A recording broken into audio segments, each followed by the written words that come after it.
Imaginez un scénario qui nous ramène à une époque de gloire et de sagesse inégalée. Au cœur d'une ancienne Jérusalem, sous un ciel semblant toucher le destin lui-même, le jeune roi Salomon, fils du légendaire roi David, n'était pas simplement un dirigeant. Il était un véritable symbole de richesse et d'intelligence. Salomon n'était pas seulement un homme de grande fortune, il était une énigme, une légende vivante dont les richesses et les connaissances semblaient défier le temps et la logique eux-mêmes. Vous avez sûrement entendu parler de l'ampleur de sa richesse et vous vous demandez peut-être quel était le secret derrière tout cet éclat. Y avait-il un code universel que Salomon utilisait pour accumuler tant de richesses et de prospérité? La réponse est surprenante. Oui, il existait un code, ou plutôt 3 codes fondamentaux qui formaient la base de sa fortune incroyable. Ces codes n'étaient pas de simples secrets d'affaires ou stratégies financières. C'étaient des principes profonds et universels, intégrés dans les traditions et les écritures de l'époque. L'un de ces codes est caché dans les pages de la Bible, un véritable trésor enfoui qui, s'il est compris et appliqué correctement, peut ouvrir les portes à une abondance de richesse et de prospérité, ainsi qu'à tout autre désir que vous souhaiteriez manifester dans votre vie. Aujourd'hui, nous allons plonger dans cet univers de possibilités et explorer les 3 codes qui ont permis à Salomon d'atteindre une telle grandeur. Mais rappelez-vous, nous ne parlons pas seulement de richesse matérielle. Ces principes vont au-delà, touchant les sphères de la manifestation, de la préservation et de l'accomplissement. Imaginez l'impact que ces codes pourraient avoir sur votre vie. Ils ne sont pas de simples techniques. Ils sont un trépied de la véritable prospérité, une base solide sur laquelle vous pouvez construire votre propre empire de réussite. La richesse, comme vous le découvrirez, est une perception subjective, une lentille à travers laquelle nous voyons le monde et nos propres réalisations. Accéder à ces principes, c'est comme déverrouiller une source illimitée de potentiel, une connexion avec un pouvoir supérieur qui transcende la simple accumulation de biens. Si vous me suivez depuis un certain temps, vous savez que mon objectif est de partager des connaissances de manière claire et accessible, pour que chacun puisse comprendre et appliquer dans sa propre vie. Maintenant que vous êtes ici, prêt à découvrir les secrets que Salomon a utilisés, je vous invite à liker cette vidéo et, si vous êtes nouveau ici, à vous abonner à la chaîne et activer la cloche de notification. Cette vidéo peut être longue, mais les connaissances que vous en tirerez sont inestimables. Alors, restez avec moi jusqu'à la fin pour explorer en profondeur ces codes de prospérité. Avant de nous plonger plus avant, il est important d'aborder une question fréquente. Beaucoup pourraient soulever objection concernant la figure de Salomon et la nature de sa richesse. Certains argumenteront qu'il est né dans un contexte privilégié et que par conséquent, sa richesse ne peut pas être reproduite par d'autres. D'autres mentionneront les erreurs ou défis rencontrés, comme la destruction du temple, et utiliseront cela pour remettre en question la validité de la quête de richesse. Cependant, il est crucial de comprendre l'essence de la richesse. Elle n'est pas une fin en soi, mais une opportunité qui élargit nos choix et révèle à la fois nos vertus et nos imperfections. La richesse elle-même ne mène pas à la destruction. C'est notre approche et notre perception de celle-ci qui façonne notre destin. Salomon, malgré son héritage de privilèges, n'a pas assuré une richesse et un pouvoir perpétuel, sans effort et sagesse. Donc, en explorant les codes de Salomon, souvenez-vous que le véritable pouvoir de la richesse réside dans la façon dont nous l'utilisons et comment elle nous transforme. Suivez-moi pendant que nous dévoilons les secrets de ces principes intemporels et découvrez comment vous pouvez aussi accéder à un univers de possibilités et de prospérité. Plongeons dans une histoire qui révèle le véritable sens de la richesse et du pouvoir, un voyage qui transcende la simple accumulation de biens matériels pour entrer dans les profondeurs de la sagesse et du leadership. Imaginez un jeune roi, fraîchement couronné, dans la grandiose ville de Jérusalem. Ce roi, Salomon, est le fils du vénéré roi David et, malgré son immense privilège, il est confronté à un dilemme profond. Il a hérité d'un royaume de splendeur et de richesse, mais il n'a pas la certitude de savoir comment gouverner ou maintenir l'héritage de son père. Vous avez probablement entendu parler des contes de Salomon et de son abondance de richesses. Mais voici un fait fondamental. Gagner un prix ou hériter d'une fortune ne garantit pas, en soi, la pérennité de la richesse. Le véritable secret d'une prospérité durable va au-delà de ce que l'on voit au premier abord, et c'est ce que nous allons explorer aujourd'hui. Salomon, bien qu'ayant reçu un royaume prospère, savait que la véritable richesse ne réside pas seulement dans la possession d'or et de bijoux, tout comme un héritage ne garantit pas le succès s'il n'est pas bien géré. La richesse ne garantit pas le succès éternel sans principes solides et sagesse. Réfléchissons à cela. Souvent, nous voyons des figures publiques, des politiques, des célébrités et des leaders religieux être idolâtrés. Ces individus sont placés sur des piédestaux, et lorsqu'ils montrent leurs imperfections, celles-ci sont magnifiquement exposées et condamnées. Ce qui se passe ici est une quête incessante de perfection, une attente qui mène souvent à la déception. Cependant, comment pouvons-nous exiger la perfection des êtres humains alors que nous sommes tous, d'une manière ou d'une autre, imparfaits? Salomon, le roi sage, a souvent été jugé pour ses erreurs. Cependant, la grande erreur est d'oublier que nous sommes tous humains et susceptibles de failles. Ce qui importe vraiment, c'est comment nous utilisons notre sagesse et nos ressources pour manifester et maintenir la richesse et non la quête incessante de perfection. Maintenant, permettez-moi d'expliquer un point crucial. La véritable richesse n'est pas garantie uniquement par l'accumulation de biens, mais par la maîtrise et l'application de principes intemporels. C'est là que les codes de Salomon entrent en jeu. Des principes qu'il a utilisés et qui peuvent transformer des vies. L'objectif de cette vidéo est d'explorer ces codes et comment ils peuvent être appliqués pour créer une prospérité durable. Il ne s'agit pas d'imposer une croyance religieuse ou une idée fixe, mais d'ouvrir votre esprit à des possibilités et des pratiques qui peuvent avoir du sens pour vous. Alors, passons au premier code que Salomon a découvert et qui est essentiel pour son parcours de richesse et de leadership. La sagesse pour gouverner. Lorsque Dieu est apparu à Salomon en rêve et lui a offert tout ce qu'il désirait, Salomon, avec humilité et discernement, a demandé la sagesse et la connaissance pour guider son peuple. Il n'a pas demandé des richesses ou des honneurs, mais la capacité de gouverner avec justice et prudence. Dieu, impressionné par le choix sage et désintéressé de Salomon, ne lui a pas seulement accordé la sagesse qu'il demandait, mais lui a également donné des richesses, des possessions et de l'honneur en abondance. Cela démontre que pour conserver et développer la richesse, la sagesse et la capacité de gouverner sont essentielles. La vie de Salomon nous enseigne que la véritable richesse va au-delà de la simple accumulation de biens. Il est nécessaire d'avoir du discernement et de la sagesse pour gérer et développer ce qui a été reçu. La fierté et la vanité n'ont pas leur place dans un leadership efficace. Au contraire, l'humilité et la capacité à prendre des décisions réfléchies sont cruciales. C'est le premier code, la sagesse pour gouverner.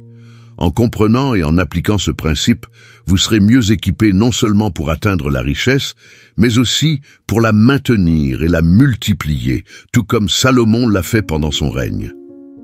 Maintenant, continuons à explorer les autres codes. Cette vidéo est un voyage pour découvrir ces vérités.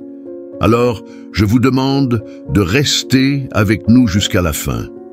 Découvrons ensemble comment ces principes peuvent transformer votre vie et vous aider à atteindre une véritable prospérité, tout comme Salomon l'a fait à son époque.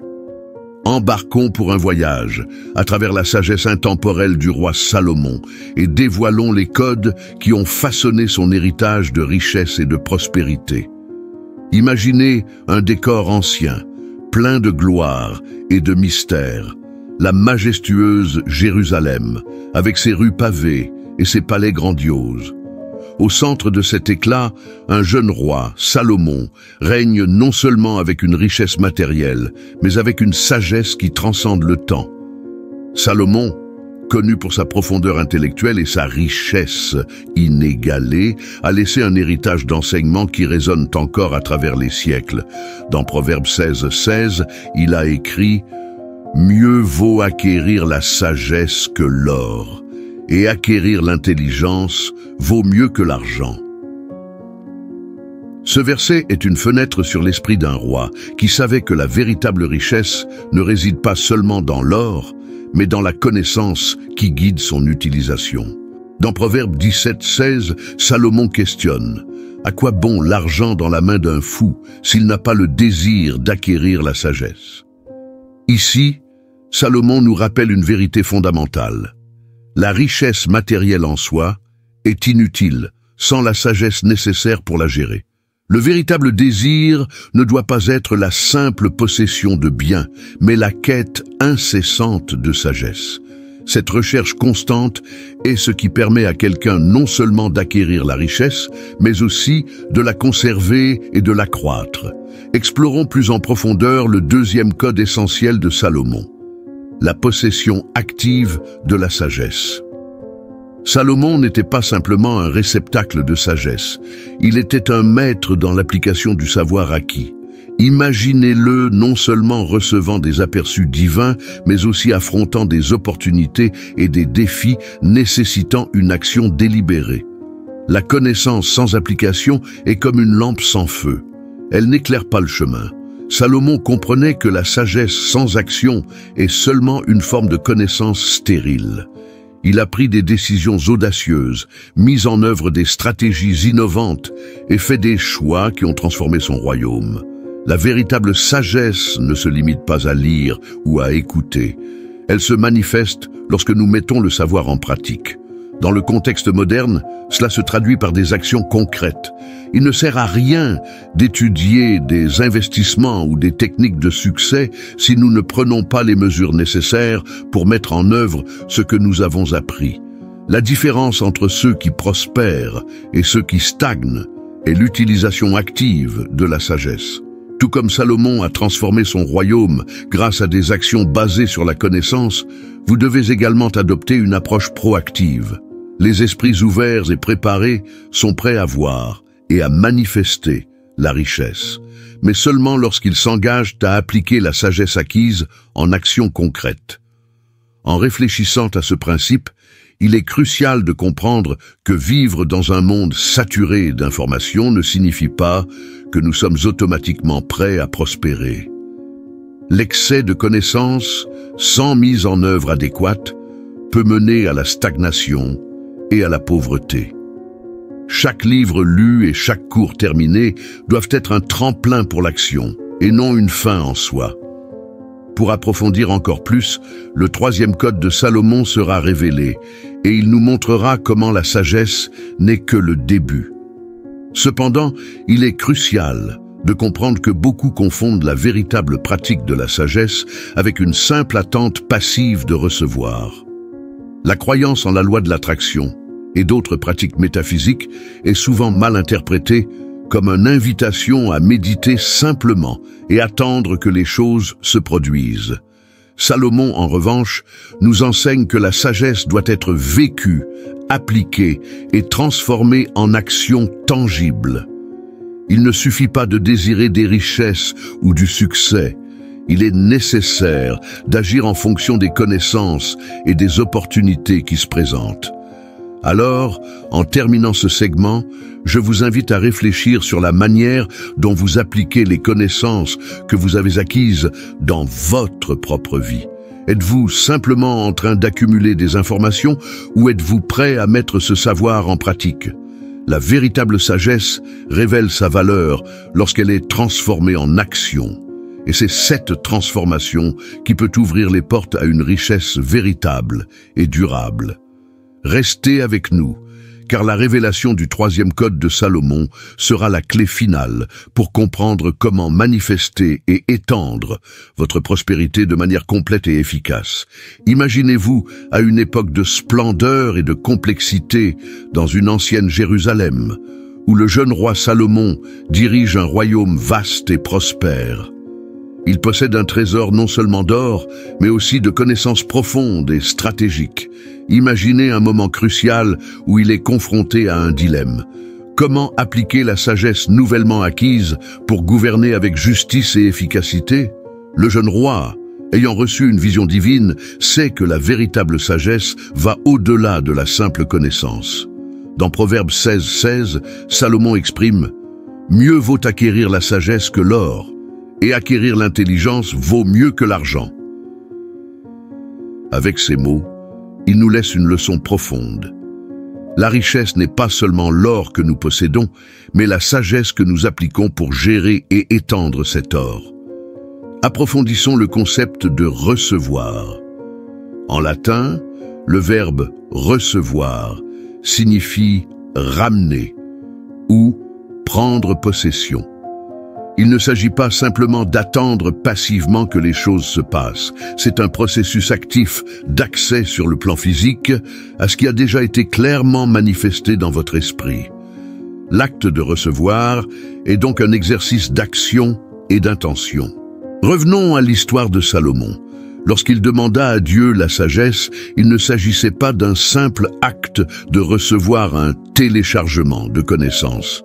La sagesse qu'il reçut n'était pas seulement un don divin, mais un outil qu'il devait utiliser de manière pratique et décisive. Après le rêve, dans lequel Dieu lui promit non seulement la sagesse, mais aussi richesse et honneur, Salomon dut démontrer l'application réelle de ce savoir. Explorons un épisode fascinant qui illustre cela.